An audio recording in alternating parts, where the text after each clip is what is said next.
इस्त्रीचे दुकान म्हणजे विश्वासाची ओळख. इस्त्रीच्या प्रत्येक कपड्यात नीटनेटकेपणाची झलक असते. ग्राहकांचे समाधान हेच आमचे खरे यश आहे. उत्तम सेवा देणे हाच आमचा प्रयत्न. नमस्कार मंडळी, स्वागत आहे तुमचं आणखी एका नवीन ब्लॉगमध्ये. मंडळी, सकाळचे 4 वाजले आहेत. थोडे कपडे इस्त्री करायचे आहेत. आमचं भाजीच्या दुकानासोबतच एक छोटंसं इस्त्रीचं पण दुकान आहे. घरातच आहे दुकान. कपडे पेंडिंग असल्यामुळे सकाळी लवकर उठूनच करावं लागणार आहे. कारण सकाळी 8 नंतर ड्युटी असल्यामुळे नंतर दिवसभर वेळ भेटत नाही.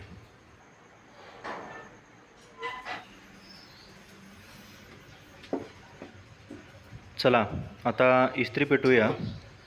तुम्हाला इस्त्री पेटवायची एक छोटीशी प्रोसेस दाखवणार आहे मी आता.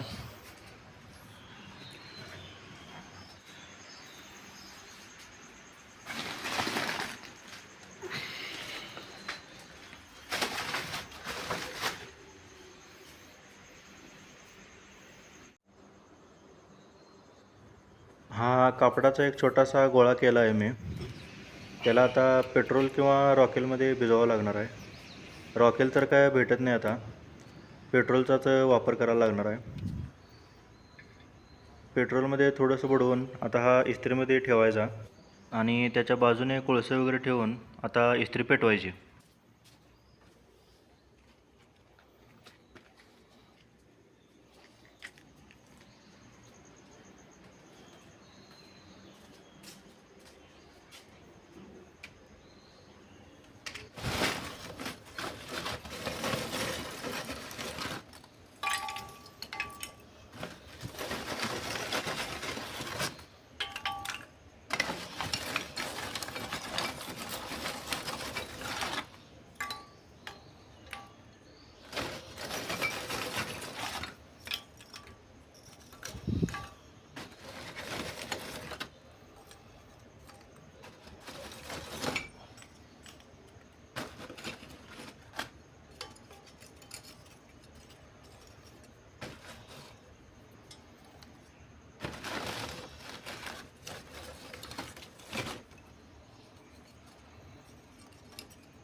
चला, इस्त्री तर पेटत ठेवलेली आहे. आता हे पेटायला कमीत कमी 15 ते 20 मिनटाचा वेळ लागेल. तोपर्यंत कपडे काय काय आहेत ते बघूया करायचे.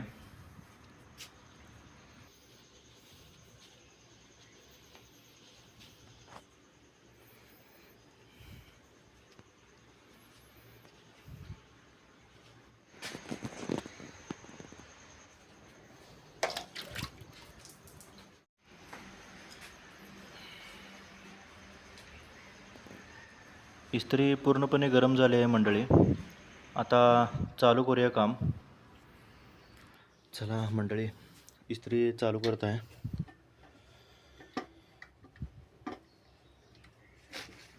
देवाचं नाव घेऊन चालू करूया आजचं काम.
कपडे व्यवस्थितच करावे लागतात, नाहीतर कस्टमर नाराज होतोय,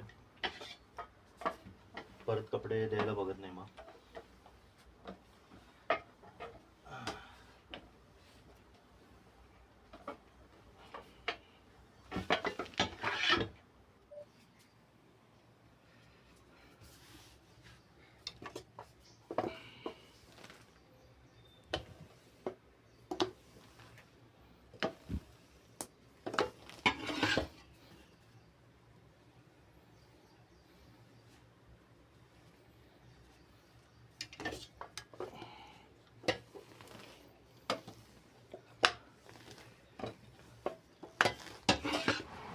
इस्त्रीचे दुकान म्हणजे विश्वासाची ओळख.